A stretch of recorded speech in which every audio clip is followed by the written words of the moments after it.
When you're looking for KitchenAid innovation and quality, who has the answers, the selection, the price? Ventura TV Appliance.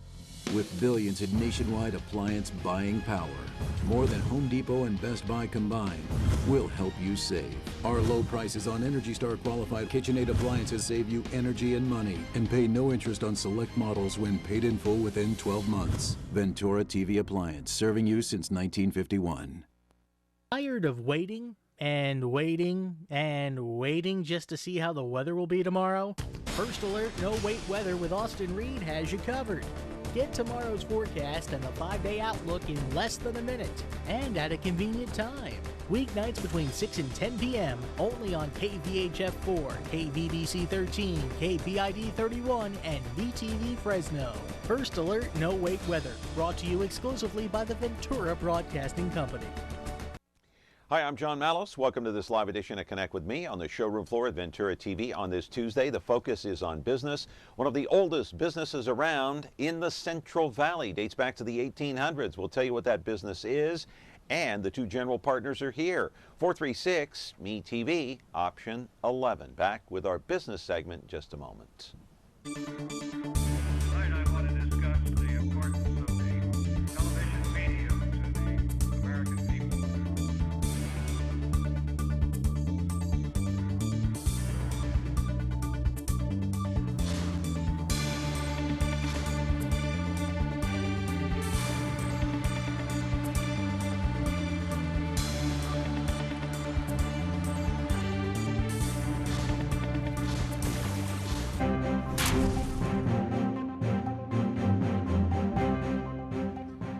Back here on the program on a Tuesday morning, and the focus is, of course, on business. We'll get to that business in just a moment. But first of all, a programming note here tomorrow. We'll have Aaron Blair on the program from the Downtown Association in Fresno, and he will talk about the Fulton Corridor. Okay, you know all about that. There's some lawsuits pending. I think they're in appeal. Also, last Thursday, I believe, at the City Council meeting, George Hofstadter was here yesterday, talked a little bit about it. He touched on it. And the fact of the matter is that the city has already gotten some bids in, but they're no lower than $23 million. So we'll talk to Aaron about that, and we'll talk to him as to whether or not Fresno is business friendly. A lot of people right now saying, no, it is not. We'll get his take on that. Also, a reminder, Game 1 of the World Series tonight between the Mets and the Royals at Royal Stadium or Kauffman Stadium, whatever you want to call it, in Kansas City. So Kansas City has the home field advantage in that 7-game playoff. Of course, the World Series, the Fall Classic, already here. Time to remind you, my friends, that you're watching us live on Comcast, channel 375, Xfinity 375. That's Comcast cable television. But if you have over-the-air broadcast and you do not have cable in your home, it's 43.6 or 13.1. Later in the day, the replay comes in at 2 o'clock in the afternoon on YouTube, and then 8 o'clock tonight on Biz TV. That would be 4.6. And the Twitter account has not changed at John Mallos, Me TV. So I'm so glad to have in the house today one of the oldest businesses around the Central Valley. And I want to hold this book up here. We're going to talk about this in just a moment because it really is fascinating. The focus is on business today. But first, we need to get a check on the weather from our guy Austin Reed, and he is with the Justice Network. And John Walsh, here's today's weather from Austin. Hey, John, appreciate that. Thank you so much. Happy Tuesday, everyone. It is the 27th of October now. You know, this is the final week of October. Monday, yesterday, was beautiful. Temperatures are right in the low 80s across the Central Valley, and we saw a lot of sunshine. Today, you'll notice a very cloudy start. Well, that's going to stay with us throughout the day. Here is your forecast. We are going for a high of 78 at the Fresno Yosemite International Airport. Tonight, temperatures will drop down to the low 60s, 61 for your low. Humidity right around 38% today. Now, tomorrow and for the next couple of days, we are talking about a significant cool down both in your highs and your lows, plus a possible chance for showers. I'll talk about that tonight in No Wait Weather. For now, I'm Austin Reed in the First Alert No Wait Weather Center. John, I'll send it back to you in the studio. Have a great day, everybody. All right, Austin, thank you very much. There's the full screen graphic. You can see Austin Reed on the Justice Network each Monday through Friday, starting at 6 o'clock. And throughout the evening, he'll give you the weather reports, the news updates. In fact, this weekend, I think we turn our clocks back, do we not? Yes, it's fall back this coming weekend. Halloween, it happens on Halloween night, on Saturday night. And so don't let the boogeyman get you while you get up at 2 in the morning and turn that clock back, right? 1 hour, we get an extra hour of sleep this coming weekend, and I'll tell you what, I could probably use it. Anyway, I mentioned the Book of Lists. I hold this up only because this is almost like the Bible in terms of businesses around the Central Valley. It's printed by the Business Journal here in the city of Fresno.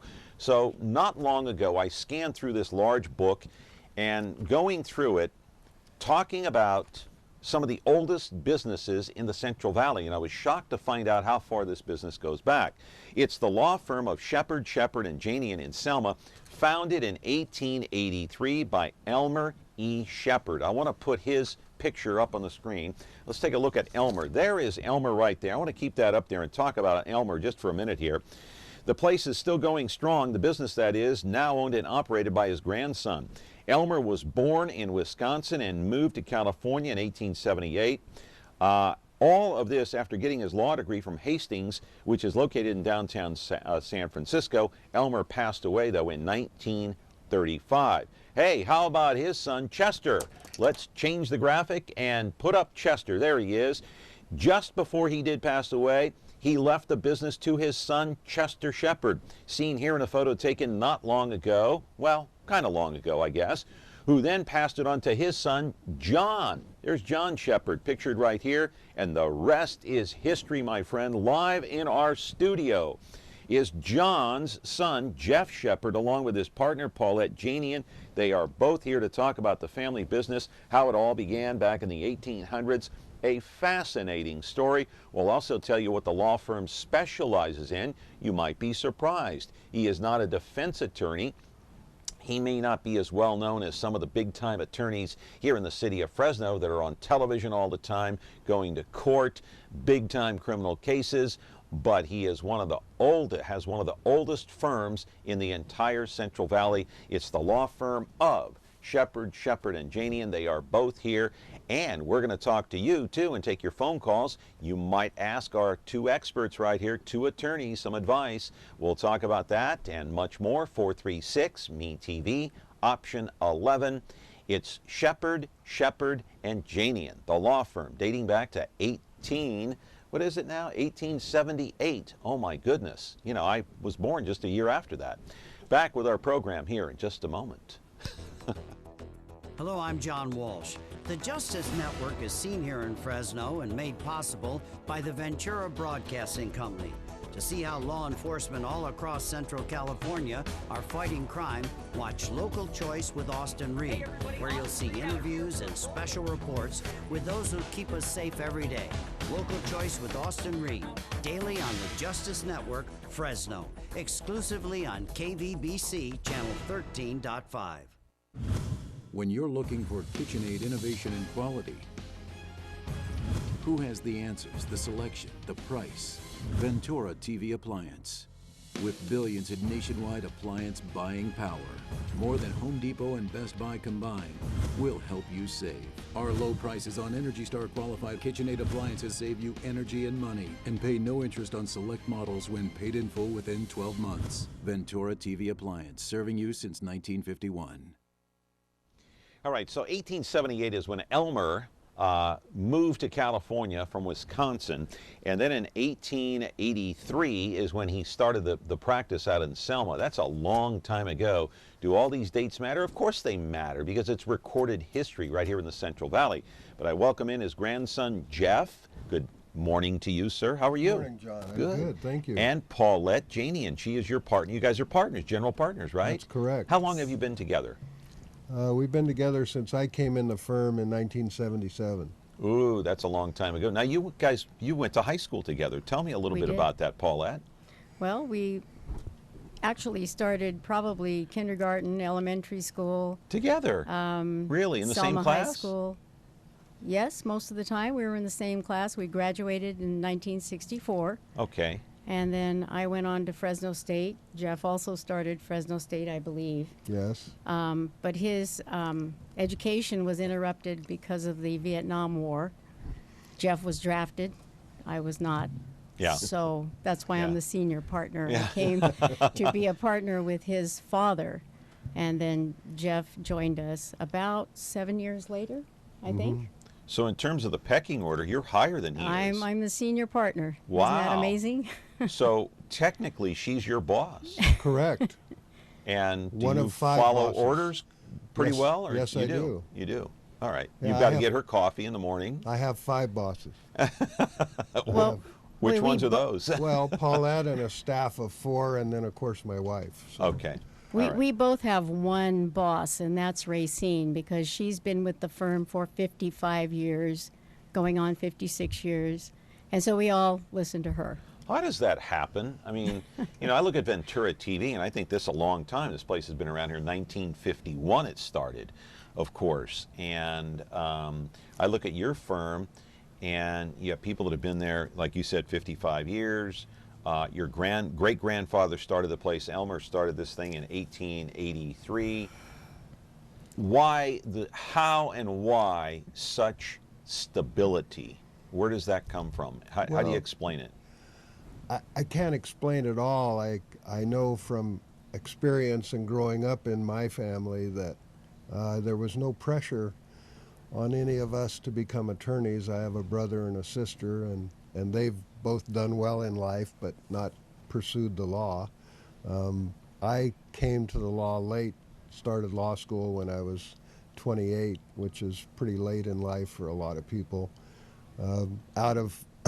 because I couldn't find anything else to do that I really liked. And when I was in the service, I was an officer, and I did some things that were similar to what I knew my dad did, and I found I liked it, counseling people and making decisions. And so that's how I became an attorney. My dad, I think, came about it the same way. He went to law school after he got out of the service for World War II.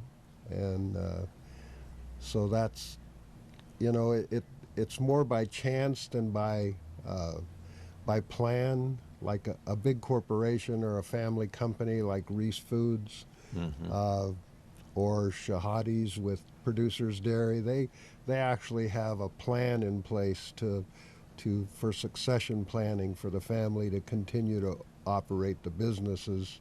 Ours, because you have to go to law school and you have to pass the bar. Did you pass it the first time? Yes, I did. How about you, Paulette? First time I you did. passed? Boy, I know somebody that took them 9 tries to pass it. Well, it's 9 tries.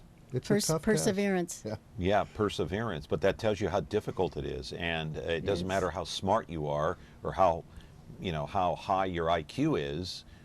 You can still fail it a few times before you pass it. But now you started with Jeff's father? That's correct. I started What in year was that? 1970. Ooh, I boy. was a second-year law student at Hastings, University of California, Hastings College of Law, which is where Jeff's father went to law school, and also the great-grandfather Elmer. Everybody went to was- Hastings. Exactly. Well, at that time, we did not have the local law school, which was San Joaquin College of Law. Yeah. And I was very fortunate to have an aunt and uncle living in San Francisco who encouraged me to apply to Hastings. That's the only law school to which I did apply, and I guess it was fate, some kind of good fortune that I was accepted into the first-year class, lived with my aunt and uncle for the next 3.5, 4 years, and completed my law school education. Yeah. Fate, you mentioned the word fate. I guess you could use that word a lot in describing your law firm, because had you not become an attorney, would the place still be going, or would Paulette be running the place? Well, Paulette would be running it, if I Yeah. had, I assume. It was, a lot of life is fate and luck, and how things fall, and sometimes good, sometimes bad. But that's 132 years this place has been around. That's a long time. It is. You probably have to use the word fate, right? 132 years, that doesn't happen by plan. It's got to be fate or some, you know, I think luck has a lot to do with it as well. No question. Do you agree? True, that's true. I mean, the city has grown. Selma was a population of 6,500 or so for many, many years, and now we're up to 23,000 plus people. I think we're one of the only law firms left in Selma. There may be one other sole practitioner, but we are like, So I call us country lawyers. You're the basically. only law firm in Selma. Right now, correct. Right now, you're the only law firm in Selma. Okay, I want to discuss with you how that is and why that is, but I got to take a break, and also what you guys specialize in, because a very interesting topic, of course, and you guys do specialize in general practice, probate, trusts, and all of that, but you deal with family law. I do deal with family law That means as well divorce. as the trusts and estates, and Yeah. yes, deal with divorce. Yeah. Like I said, we're like your family doctor, only we take the legal part of it. We start out with a general practice. If we find that someone needs to be referred to a specialist, we refer them to a specialist. Yeah. Okay. Do you want to add something before I go to break? No, Okay, she let's says go to it break. very well. All right, we're talking with Jeff Shepard and Paulette Janian. They're of Shepard, and Janian. They are a law firm out in Selma, one of the oldest in the Central Valley, dating back to 1883, when Elmer Shepard founded the law firm. They're still out there, still going strong. 436-ME-TV, option 11. If you're dealing in trusts or probate or general practice, or even, you know, if you are in the process of getting a divorce, you are welcome to call up, ask some free advice. 436-ME-TV, option 11. We're back with our program here on Connect with Me in a moment. Take a look at this. Let's play.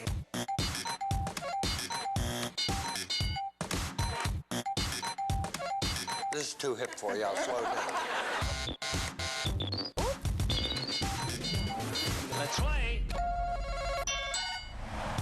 Watch all I'm your so favorite excited about classic looking game to shows buy our on first Buzzer house. TV, KBBC Digital Channel 13.7. When you're looking for Whirlpool innovation and quality, who has the answers, the selection, the price? Ventura TV Appliance. With billions in nationwide appliance buying power, more than Home Depot and Best Buy combined, will help you save. Our low prices on Energy Star qualified Whirlpool appliances save you energy and money, and pay no interest on select models when paid in full within 12 months. Ventura TV Appliance, serving you since 1951. We're back here on the program talking with Jeff Shepard and Paulette Janian. They obviously they run that law firm out there, but Paulette's the boss. She is high up on the ladder. She's number one. But let's talk about trusts. What's the biggest misconception about having a will and having a trust? A lot of us now who are getting older, we start thinking about those kinds of things because we start thinking about, you know, how our parents died, how our grandparents died. My father, for example, until I twisted his arm, had a handwritten will on a legal pad, written in blue ink.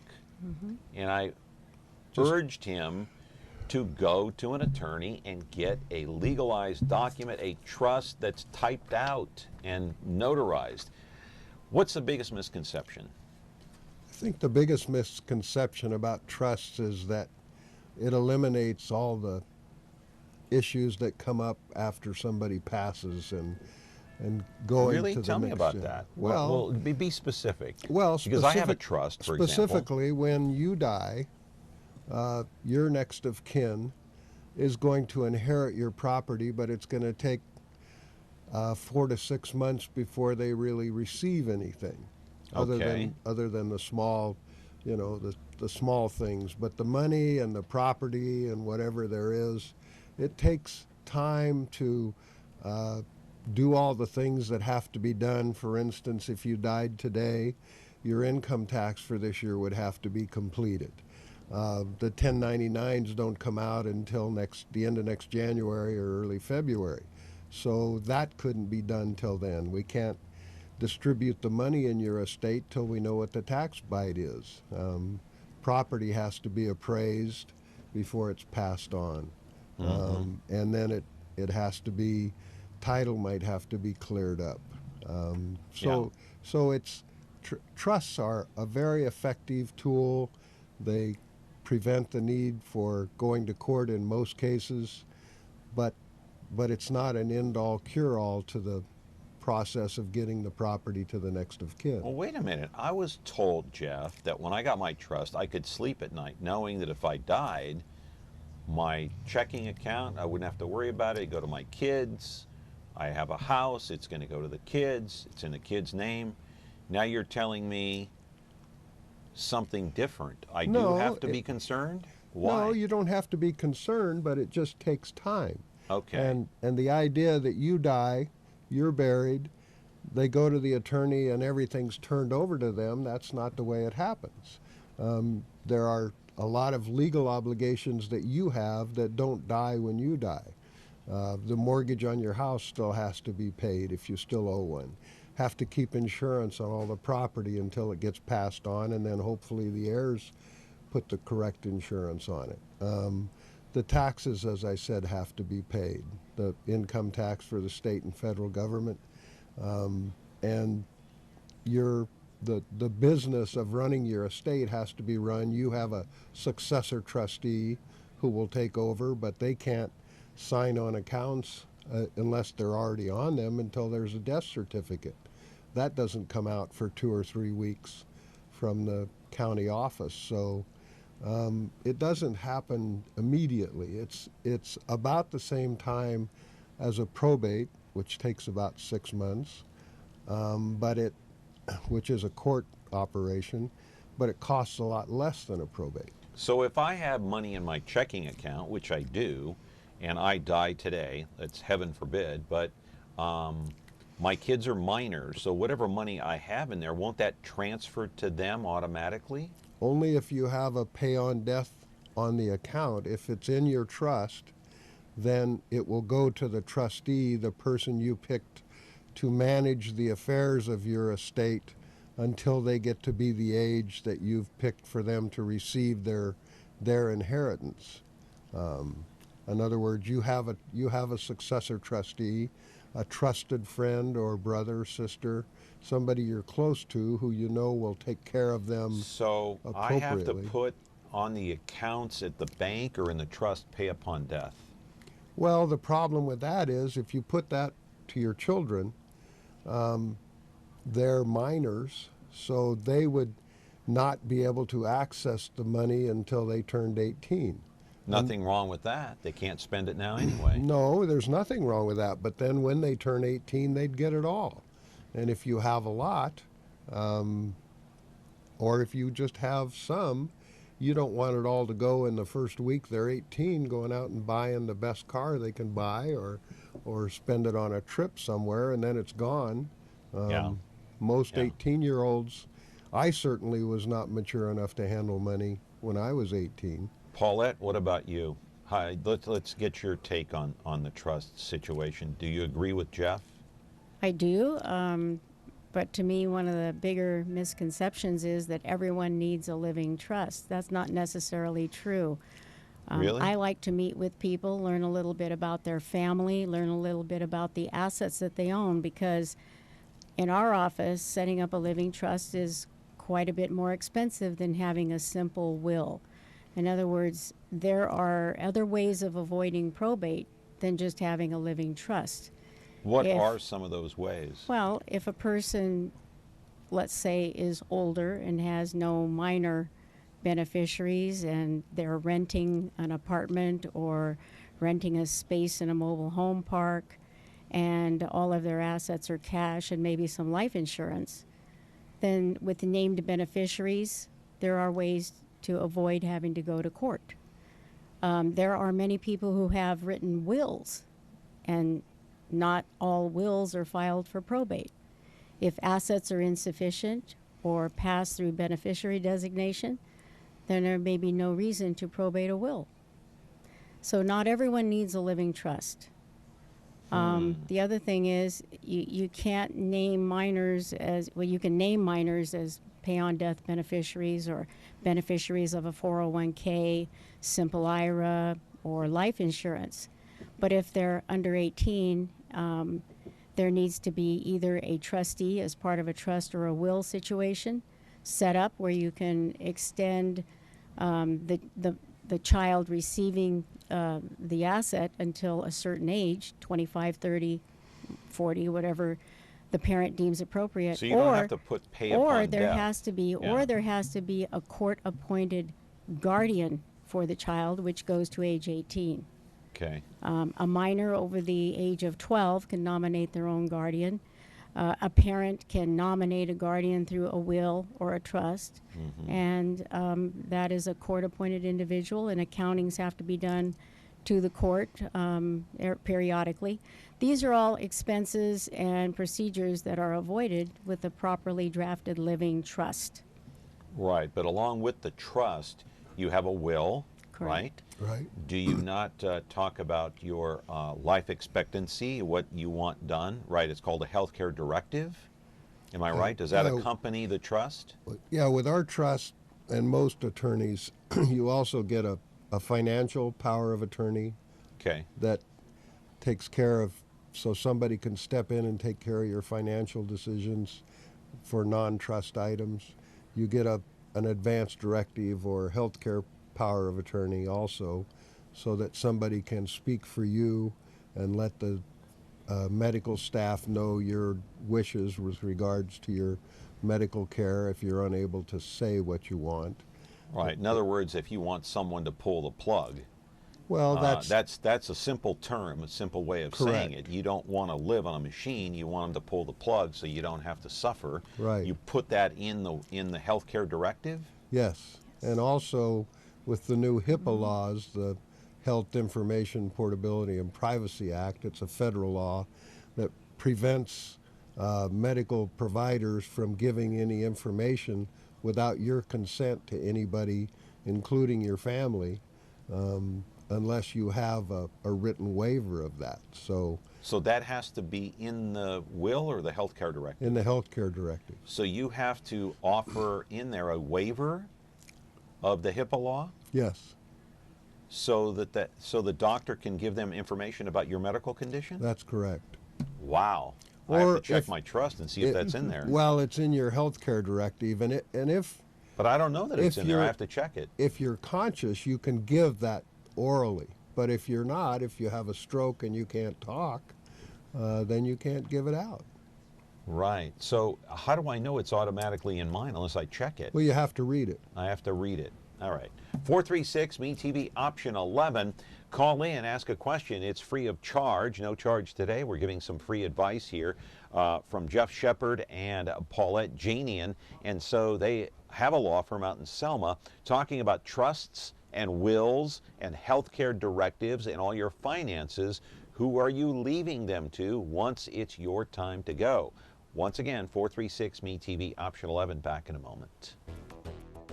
Hello, I'm John Walsh. The Justice Network is seen here in Fresno and made possible by the Ventura Broadcasting Company. To see how law enforcement all across Central California are fighting crime, watch Local Choice with Austin Reed, where you'll see interviews and special reports with those who keep us safe every day. Local Choice with Austin Reed, daily on the Justice Network, Fresno, exclusively on KVBC Channel 13.5. So excited about looking to buy our first house. Me too. Except for the loan qualification, I'm worried some of the negative stuff on my credit might be a problem. Well, you can contact the 3 credit agencies to verify accuracy on the reported items, and I think you can correct or delete them. Yeah, I've heard of that too. But who has the time or expertise for that? Well, you can call to Financial, and they'll do the work for you.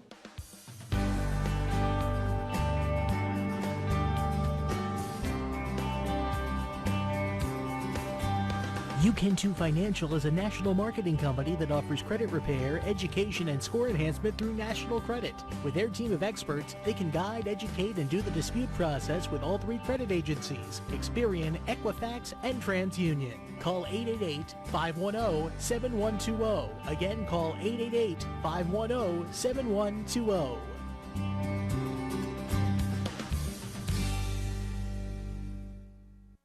Tired of waiting and waiting and waiting just to see how the weather will be tomorrow? First Alert No Wait Weather with Austin Reed has you covered. Get tomorrow's forecast and the 5-day outlook in less than a minute and at a convenient time. Weeknights between 6 and 10 p.m. only on KVHF 4, KVDC 13, KPID 31, and VTV Fresno. First Alert No Wait Weather, brought to you exclusively by the Ventura Broadcasting Company.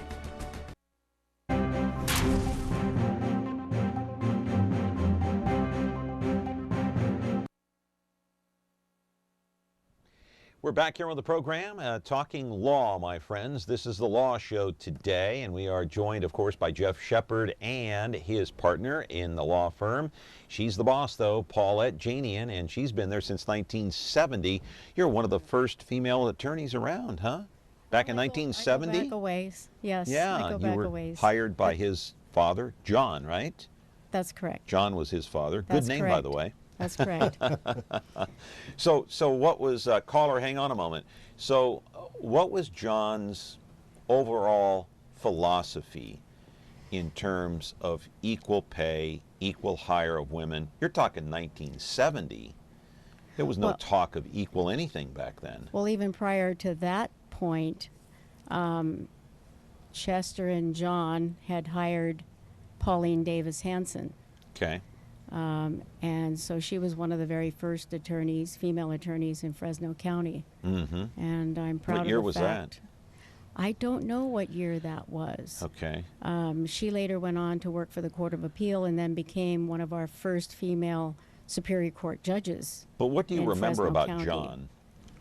What I remember about John was his smile, his honesty, fairness, integrity, fairness. Mm-hmm. He was old school. This was a man who served his country, who received the Distinguished Flying Cross during World War II. He was a dedicated family man, just a wonderful professional individual, highly respected. And apparently he saw women as being equal to men. Caller, you're on the air. Go ahead. Absolutely. Hi. Good morning, John, and good morning to your guest. Hang on 1 second. 1 second here. You'll have to turn him up. And caller, you're going to have to speak up. Get off speakerphone, please. I'm not on speakerphone, John. Okay. Okay, we'll have to speak up. Go ahead. John, my question to your guest is, let me just cut to the chase. It's regarding a name change on a birth certificate.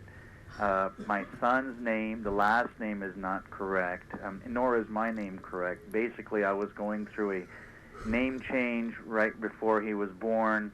When he was born, we gave him the last name that I was going to change it to. Then we ended up not changing it, and we've never really changed it back. And we've gone through the clerks and kind of never really got a straight answer. And just wondering if they could help direct me on what I would need to do to correct a birth certificate, have my son's last name corrected as well as my last name on the certificate. Sounds and I good. can take my answer over the air. Thanks.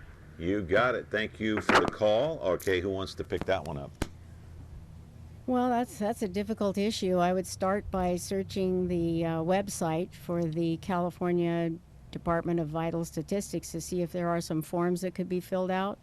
Or you just have to file a petition for change of name, do the publication, get a court date, and then you have a court order.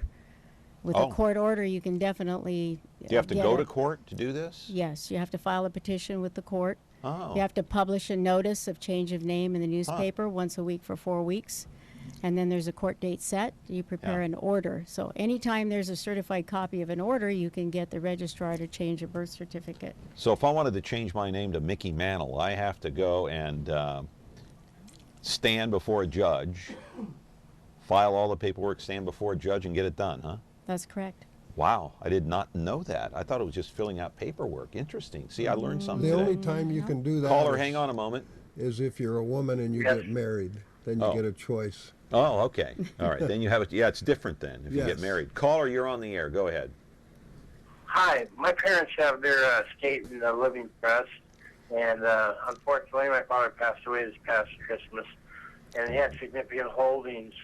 How long does it take to sort things out until any inheritance sort maybe dispersed? Well, it really depends on the trust document and the professionals you employ to assist you. At a minimum, if he did have substantial holdings, then depending on what the trust language is, you need an attorney, you would need an accountant, and you probably need an appraiser at the minimum. Really? Yes. You have to have all those elements? Yes.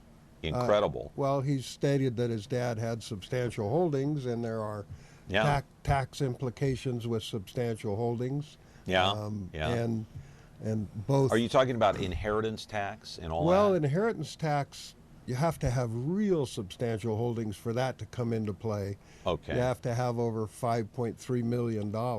But really? But if you can have less than that, but there's also capital gains tax.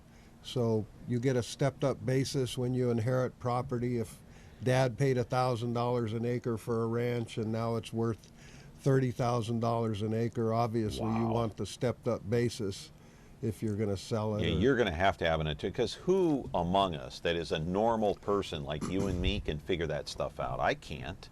We need to hire you guys or somebody. You need to hire professionals, no question about it. It's complicated, and that's what we went to school and still go to continuing education classes for, as do all the attorneys that practice in this area. You know, I've got to tell you too, with this inheritance tax, it's really interesting because in 2010, I recall George Steinbrenner, the owner of the New York Yankees, died. And not only that, the inheritance tax went out the window because Congress just let it pass. They didn't act on it. So there was no inheritance tax paid when that transfer of that team was made over to family members, which was worth about $2 billion at the time. Let me just make a comment, if I could, go ahead. About inheritance tax and estate tax. California has no inheritance tax. It doesn't. It was outlawed by the voters many years ago. So when you're paying inheritance tax, who are you paying it to? You're talking about federal estate tax. That is different. That's Washington, D.C. Hang on a moment, caller. I want to clear this up. Hang on. Go ahead. And the year you're talking about, when Steinbrenner passed away, 2010. Correct. Yeah. President Bush and Congress. No, it was President Obama. Adopted a crazy rule that dealt with federal estate tax, and that particular year there was no federal estate tax. Are we still in that state now where there's no? No. After Obama came into office, the Congress and Obama got together, and each person has an exemption of $5.3 million, and it adjusts up every year for inflation. But so between a husband and wife, you could pass almost $11 million tax-free, free of federal estate tax to your beneficiaries. Okay. And so that's where some estate planning comes in. So when you're talking about inheritance tax, you're talking about the feds, not the state. We're talking about estate tax. Okay. All right. One other thing I want to just say about George Steinbrenner You're a Yankee fan. And the 2010 tax year. At the end of 2010, Obama and the Congress passed a law that was retroactive and gave heirs the option of paying an estate tax, getting the property appraised, getting the stepped up basis to the new value, and then paying whatever tax was related to that value. Or if they paid no estate tax, they did not get a stepped up basis.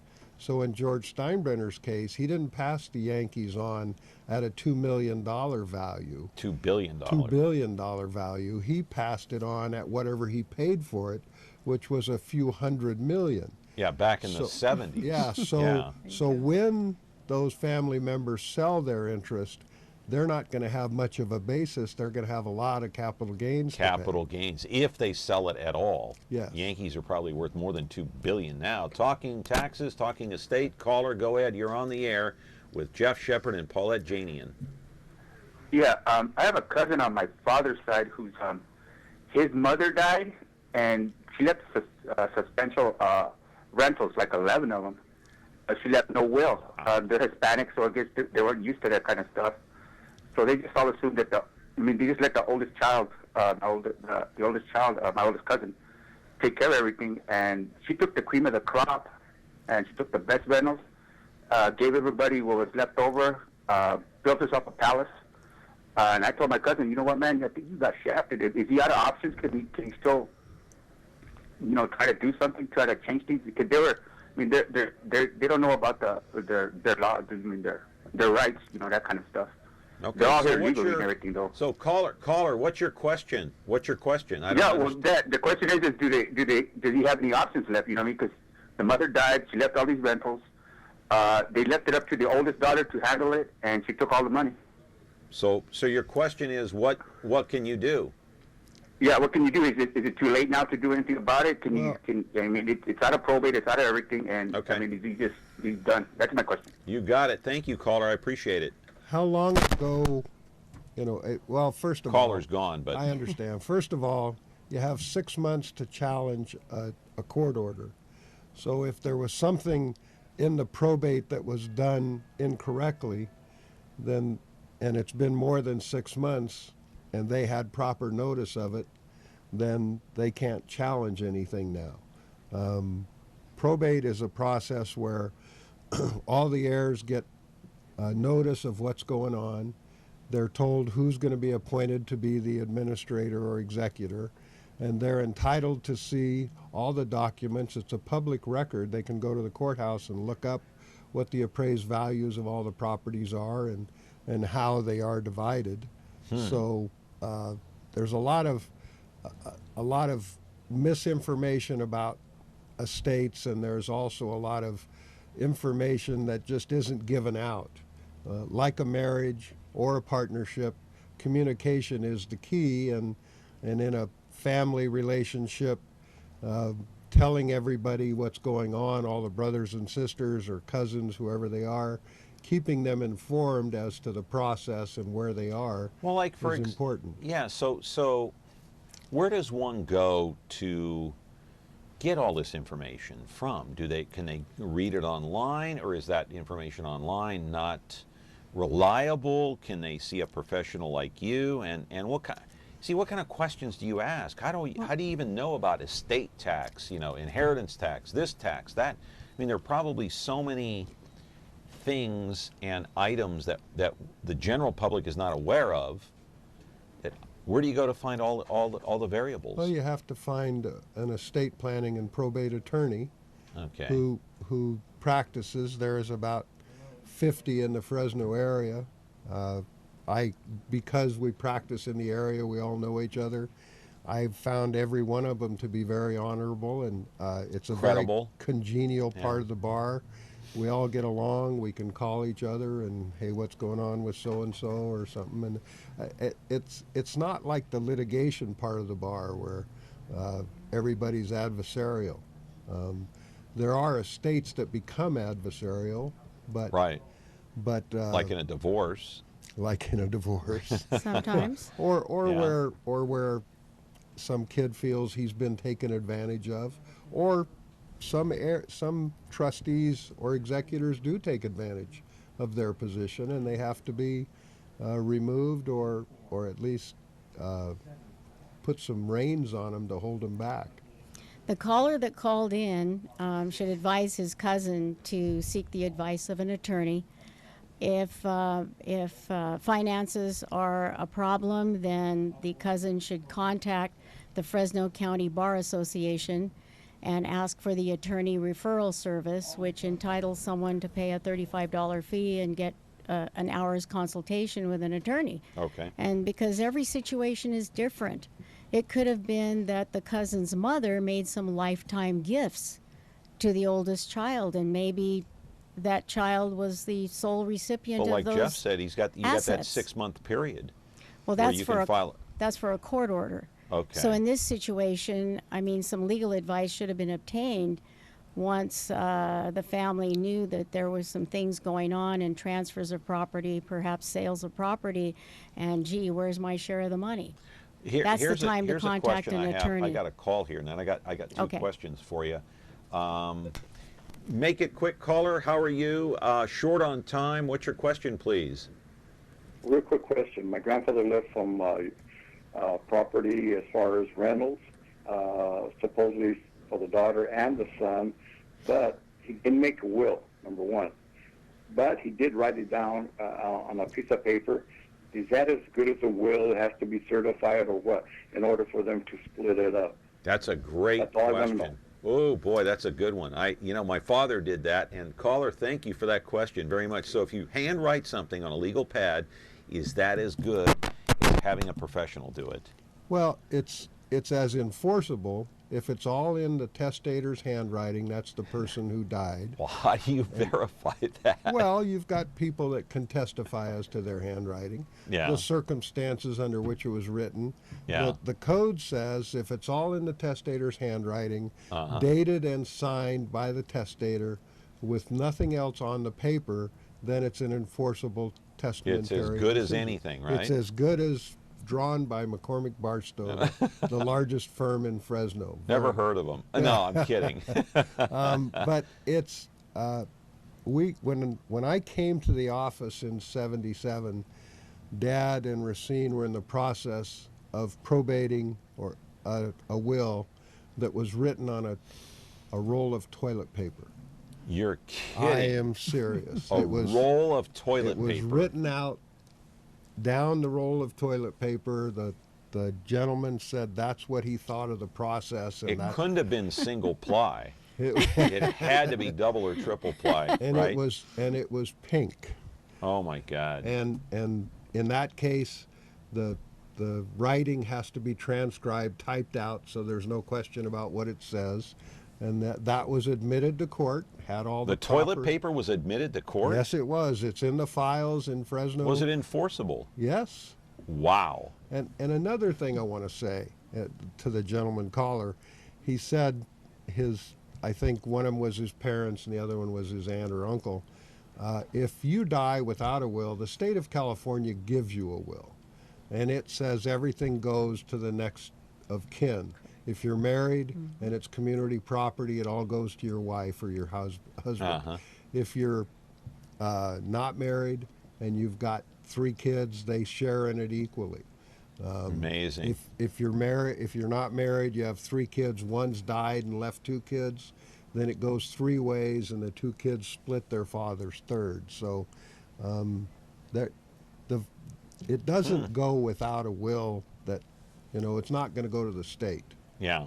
I got to take a commercial break here, but I've heard that if you are planning on making a will or a trust, someone told me this, I don't know if it's true, and you feel like there are going to be people within your family, your immediate family or outsiders, trying to challenge what you are leaving them or not leaving them, if you put in there, if anybody who challenges this, I leave $1 to them from my estate. Does that work? Yes or no? Yes. It does. Yes? Yes. I was given good advice. What do you know? All right, 436, MeTV option 11. Hey, we're going to come back with our program here in just a moment. When you like Ventura TV Appliance on Facebook, it's nice. But when you love the Samsung big screen we deliver, it's even better. Our website is cool, and it's a good place to start. But you really should touch the merchandise before you buy. Time for that upgrade to an HD 3D web-enabled Samsung TV. Get the best selection, price, and service in town without waiting. Come in to Ventura TV Appliance and touch the merchandise today. Hello, I'm John Walsh. The Justice Network is seen here in Fresno and made possible by the Ventura Broadcasting Company. To see how law enforcement all across Central California are fighting crime, watch Local Choice with Austin Reed, where you'll see interviews and special reports with those who keep us safe every day. Local Choice with Austin Reed, daily on the Justice Network, Fresno, exclusively on KVBC Channel 13.5. Back here on the program, Focus on Business today. Let's put that disclaimer up. It is Shepard, and Janian. It's the law firm out there, believe it or not, formed in 1883 by Elmer Shepard out in Selma. They're still there. The focus today is to try to, expose this business, give it a little exposure out there, throw the name out there so people know who you guys are and give you a little bit of publicity out there. You came in, of course, of your own free will. You're not paying us. We're not paying you. Caller, hang on a moment.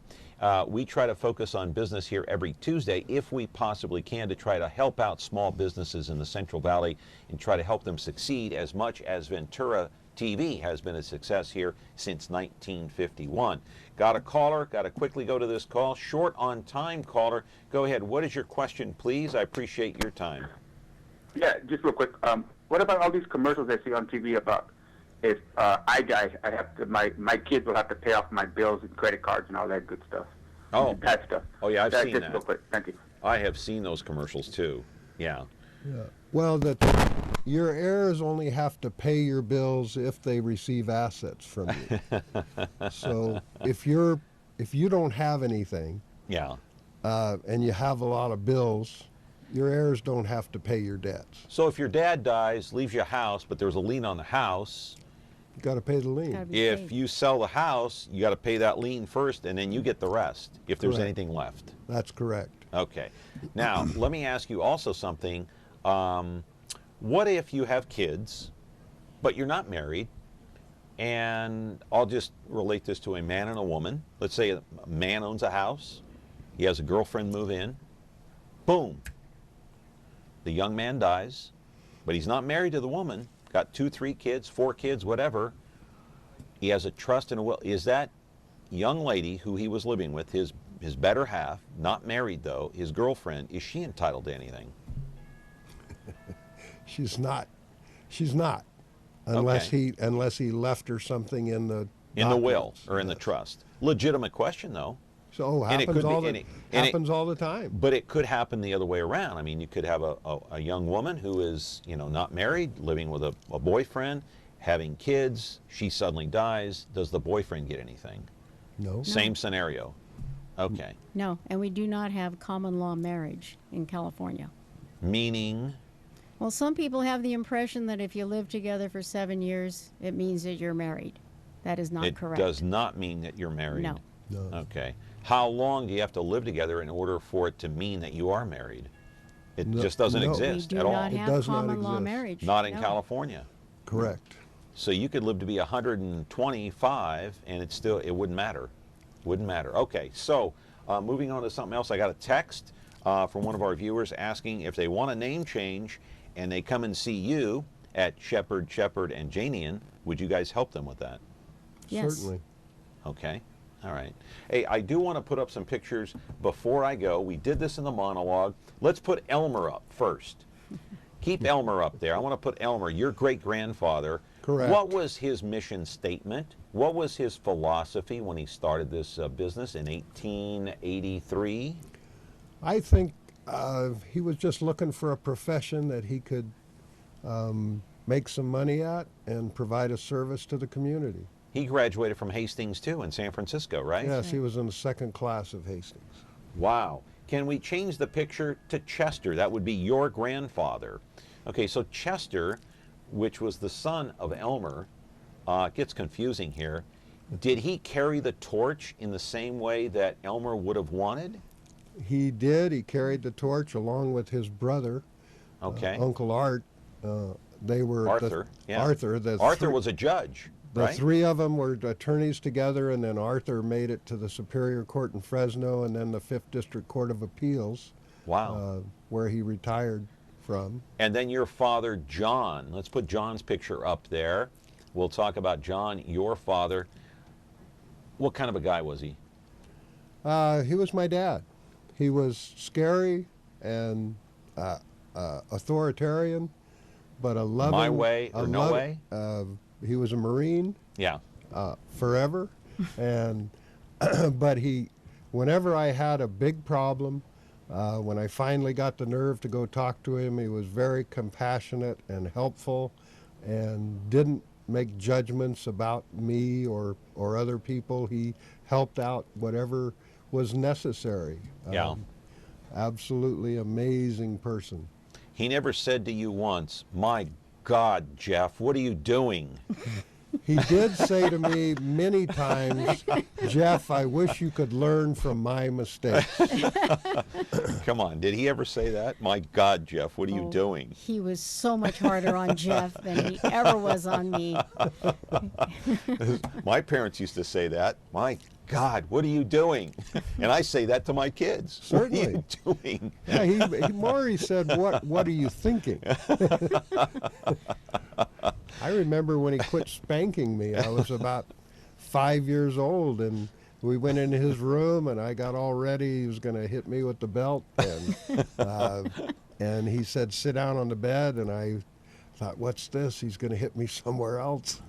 And he started talking to me, and I hated that. He never spanked me again. He just talked to me, and I wanted the spanking. It was easier. Did John consider you as an equal when you worked with him? Absolutely. He did? Oh, yes, he did.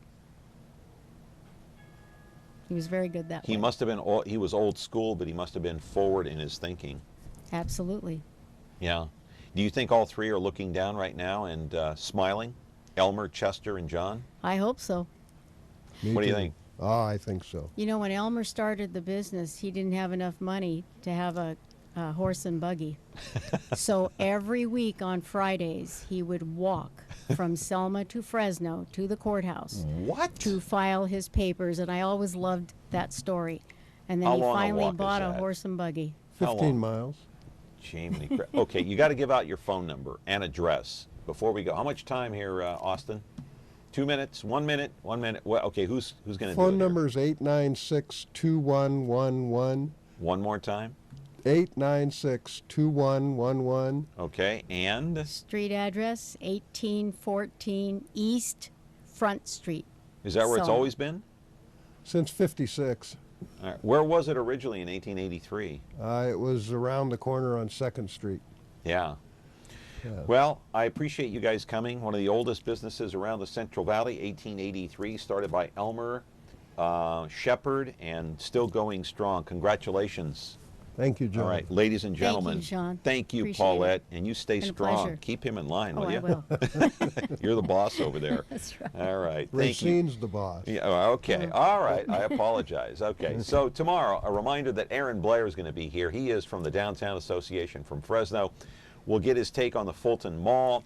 When's it going to happen? What about these bids that are coming in? They're higher than $20 million. You know, on Thursday, another special program, and Friday as well. But tomorrow, the focus is on downtown Fresno. And is the city of Fresno business friendly? That is the big question. You might recall Holly Carter was here not too long ago. She owns a small business, and she says, no way is it business friendly, and it should be.